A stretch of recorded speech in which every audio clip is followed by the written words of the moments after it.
start of the conversation, and then we'll apportion time to ensure that everyone gets a piece of it.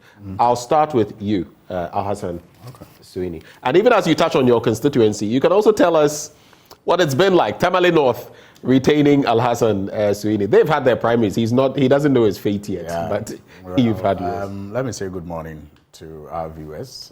Good morning to the very good people of the Tamale North constituency. And once I'm starting on that note, I will want to once again convey my heartfelt gratitude to the people of the Tamale North constituency, the chiefs, the opinion leaders, the imams, and especially the youth and women for their continuous support and prayers. It is the first time since the Fourth Republic that the constituency has allowed a member of parliament to go unopposed, and I don't take it for granted. I feel very humbled by that show of confidence, in the leadership offered in the last 6 years. I couldn't have achieved all that I have achieved, for which reason they have decided to make me go unopposed by myself. I did all of that by the grace of God and with their dedicated support, and I pledge not to take that lightly at all. Only last weekend I was in the constituency. I met with a group of women organizers at Nyanshago, and I was even further inspired by their commitment to, work not only for the development of the party, but their personal development and the constituency in general. These are women who meet every Saturday by themselves. Nobody, has put them together, but they come from all parts of the constituency just to discuss their welfare. And every week when they meet, they contribute at least 50 pesos each. Can you believe that? 50 pesos, one city. And these are branch women organizers. And they do that just so that they can support each other. They can have conversations about how to improve their welfare and the welfare of their children. I was so inspired, and I just want to commend them, their Secretary Abu and their Magajia and all the people who make it possible for the meetings to take place. I encourage other groups in the constituency to take their example. In the evening of Saturday too, I met with the youth working group of our party that has been put together to help us mobilize towards the 2024 general elections, because it's not going to be an easy task unseating a very incompetent government that is determined to continue to hold us all to ransom. And so we need to begin the work very, very If they are quickly. as incompetent as you say, just to chip in, it shouldn't be such a tough deal, should it?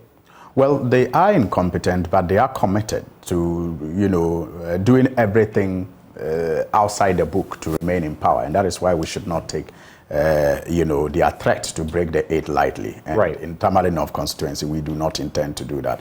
In fact, you spoke of roads, and it is one of the biggest... So now we're getting into what we can appreciate from the Tamale North constituency. Yes. I mean, it's one of the biggest problems in the constituency. I mean, if you take the stretch from full end of the road to Kula, and even beyond Kula, you have the road deteriorating to levels that are just unacceptable. This was a road that was awarded to a contractor in 2016. The contractor moved to site and started work. But when this government came into office, they suspended all road contracts, you remember, and said they were carrying out a review. They never finished that review until 2020, somewhere in 2020, when they brought a new contractor on site who only, did some few drains, and after the elections has also, abandoned that stretch. Only a couple of months ago, it was so bad that I had to get a grader to put it in shape for use by motorists. And this road is critical to the whole of Tamale, because it is the only area where you have the dumping site, the refuse dump, and so all garbage that is collected within the Tamale metropolis uses that road to dump this refuse. And yet it is left unattended to. And I have seen a contract between the Tamale Metropolitan Assembly and Zoom Lion Company that manages this refuse dump. And a portion of the contract suggests that some monies will be made available for yearly rehabilitation of that road. But that money is never put to the rehabilitation of that road. And I have raised this a number of times. And even beyond that road, if you go into our communities like Kamvli, like Ward K, if you go to Chogu, I mean, there are no roads to begin with. And where they are, they are left unattended, and they have become gullies and drains. And when it rains, people are worried about the devastation that floods can cause. So it is a general problem in this country, and there's a need for the government. I don't know if they have the capacity now, after wasting so much money on very needless things, to fix those roads. And that is the reason why we need to rescue this country and put it back to work. For you, Dr. Adomako Kisi, what's the state of your constituency? And maybe since he's spoken about his retention, what are your prospects for Anya Sowutu going into that parliamentary primary? When they take place, what would be your expectations? Well, let me also take the opportunity to say good morning to Anya Sowutu constituency. And let me admit, just as Suhuyini has, that roads are a big deal.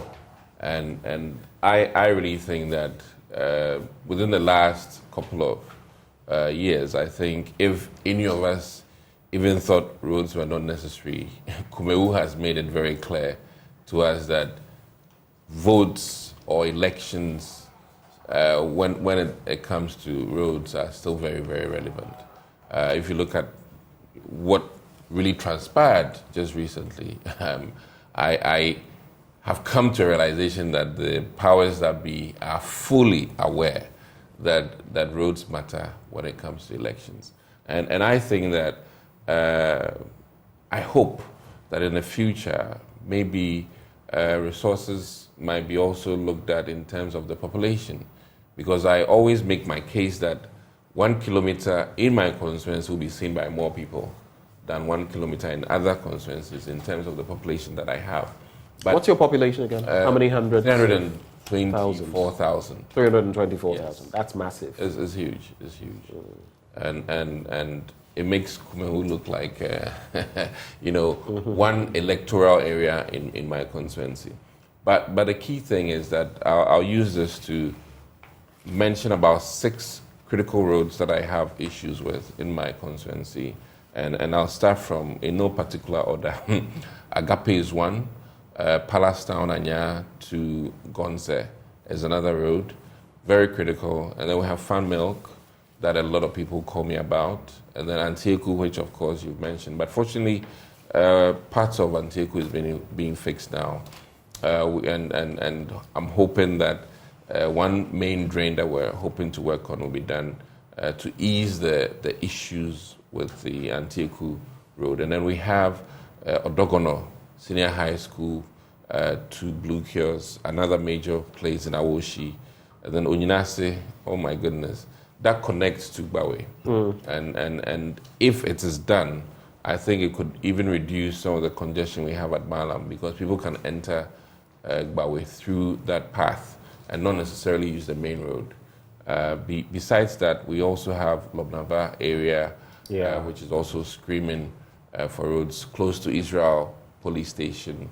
And then to name another key place is the Alaji Enclave, which is in Chantai. So these are very crucial or critical things that Anya Sowutu is bleeding for. And I've always thought that maybe in the future, all MPs should be road minister for like some 3 months so that you can really put in that. I guess in those 3 months they would focus on their constituencies, like every road would be done.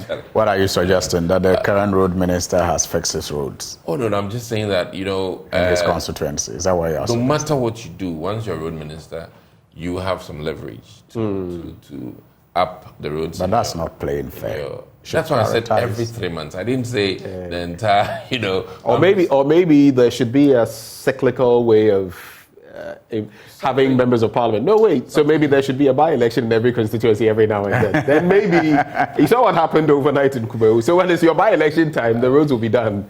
I think there should be a model. I know there is a model that determines the priority of roads, but sometimes it is not followed because of political expediency. Yes, and I think that is what we all have to guard against, because sometimes when you speak to the technocrats, they tell you about road leading to farming communities, to markets, to hospitals. This is the model that is used to determine the priority of the roads. But sometimes it is at the whims and caprices of the people in charge. And I really think that maybe, moving forward from a developmental standpoint, we need to divorce ourselves from the political or politicization of roads, maybe. And then...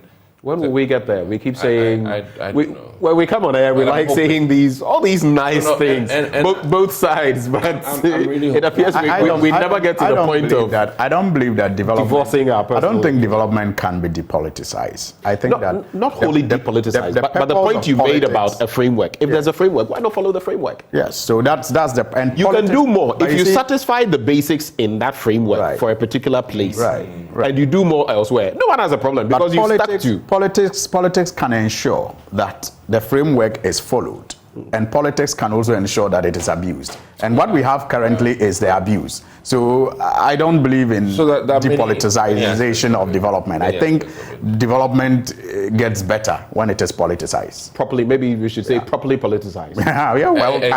Rather than because I think that in some other jurisdictions there's an agreed upon template. And that is devoid of, party politics. And I can cite many places where, there's a firm agreement on certain things. One or two can be politicized. I agree. Whether the Democrats are doing a lot more infrastructure or not. Exactly. That angle. But the core work doesn't really, get swung in those directions. And I really think that, to a large extent, Ghanaians in general, we need to wake up to doing more property tax payment, so that government can, in simple terms, generate the revenue required to be able to attend to these things. And I'm also of the view, and hear me out, in other places, all cell phones, that are in a certain area, that tax goes to that area, And if, for instance, looking at my population, if all the cell phones that are registered to Anyaso Tum, the premiums that they are paying, this e-levy, is to be used for that local area, you can imagine, then they will have a huge basket from which to benefit in terms of, road improvement and things like that. So in the US, your zip code, which is like your aerial code, is tied to your cell phone. If you're in Bethesda, you're paying different rates. If you're in, another part of Virginia, you're paying different rates. If you're in Maryland, so that you are paying, and it's going towards according to area. Right. And these are other things that our governance system should look at. Right. Because I think that, considering my population, if every e-levy paid, a fraction of it was really to go towards local development, I think I would have really moved up compared to where it is evenly distributed. And I've always also been of the case that, this idea of all members of parliament having the same kitty, amount is You mean the common fund? Right, of course, because they have your constituencies that are the likes of Bantama, there are the likes of Ketu North, Ketu South, and then there are the smaller Ashaiman. Yes. That's a typical example in Accra, Ashaiman. Again, Greater Accra region, very small. And if so you mentioned Kumo, which may have a voter population of about 17,000 thereabouts, versus your voter population. So that is one of the aspects, and I always say that whatever noise level you're getting at a smaller constituency, mine is 10 times, and I shouldn't be given the same chest to play with. Point made on. But I don't know if you have time, but you see, the bad side of all of this is that at the end of it all is the MPs who suffer the brunt of the people. Yeah, you'll be the casualty. Yes, your head is on the chopping I have block. said that mostly MPs suffer the brunt of government failure first. And I've even made the argument that it is the reason why the NPP lost, many constituencies in the last election, because the people, when they don't see development in their communities, when they don't see roads being done, the people to hold responsible first are usually their members of parliament. Unfortunately so. But maybe not so unfortunately, because you also put yourselves forward as agents of development and all of that. Yes. So that conversation we can have. But you see what we are doing. In fact, just to intervene. Yes. What I was going to ask next, and I hope both of you can very briefly address that. I'm asking myself, when do we need guidelines per the law or something? Where are we going to draw the line and say, look, the person you're going to vote for as a member of parliament is not going to bring you roads. In fact, that person is not responsible for bringing you roads. Yeah. There are local groups like your DCE, who is like president in your district, or your MCE, who is like president in your municipality, and others who are supposed to bring you this. When it comes to that, actually, it's not the MP. I don't know, but aren't you guys tired of the handouts and all of that and the requirements? And I'm sure you are. Aren't you looking forward to something like that? That's where I was going to go with the argument that I began with, that all of this is as a result of the failure of local government. The idea behind how local government was supposed to work has failed. And that is why, you have a situation where MPs bear the brunt when, some of these critical development is not extended, to the people. And that's why I disagree when my brother says that the common fund should be shared based on the size of the local assembly, because the thinking was that the bigger your local assembly, the more the more resources and revenue you are able to raise. And so if that has failed, it should not be corrected by using the common fund. It should be fixed. That one it should be fixed. And that's why I like your suggestion relating to payment of e-levy and people living within that area and a chunk of that going into the development. So in that case, the smaller constituency will have less revenue from that. And that is why the common fund, which is supposed to be uniform, then comes to provide equity.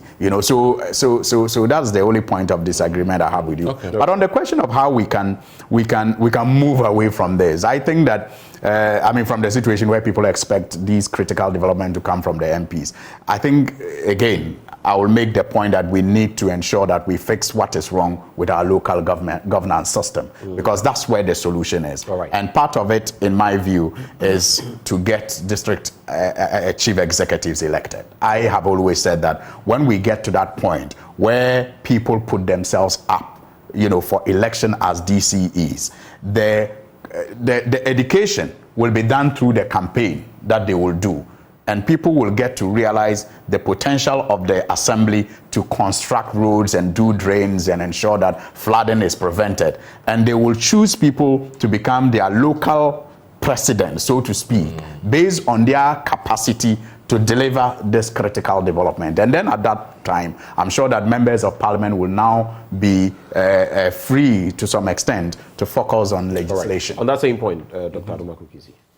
Well, I think that certainly if municipal leadership is elected, and let me cite that in the Americas, a lot of appointed people are actually elected.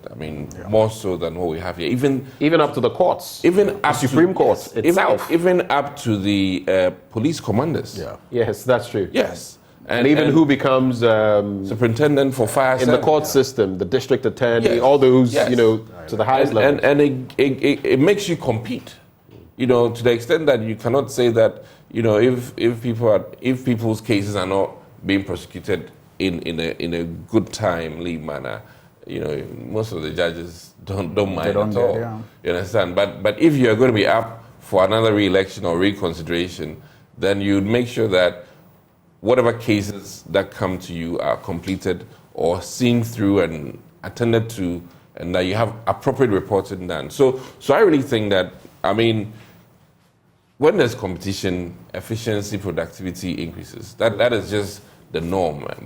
But if all jobs are such that you get appointed and you answer to just the person that appoints you, then that is where that's where the handicap is. But I also think that oversight responsibility, and that comes to all of us. If oversight works well, then we can literally query like local governance and say, how come that these people have been deprived X amount? You know, if 100K is going towards one municipal and 10K has gone to, then we can query. Yeah. And that also comes with the oversight duties. Imagine if road minister comes and he sits in front of us and realize that, hey, this district got X amount more than the other district. Why? And then he has to answer. If he doesn't have a very good reason for that, logical reason, then we say that, hey, my man, you have to go because you've as it is, not been fair in your distribution of the resources. So point made. We have quite a way to go when it comes to resolving some of these problems. But at the district level, the local level as well, there's a lot more that we ought to be doing. Once you enhance the capacity of the local level, it has a bottom-up effect. Unfortunately, we've had our own systems. I don't know whether it's time to revisit those issues in the 1992 Constitution of Ghana. But let's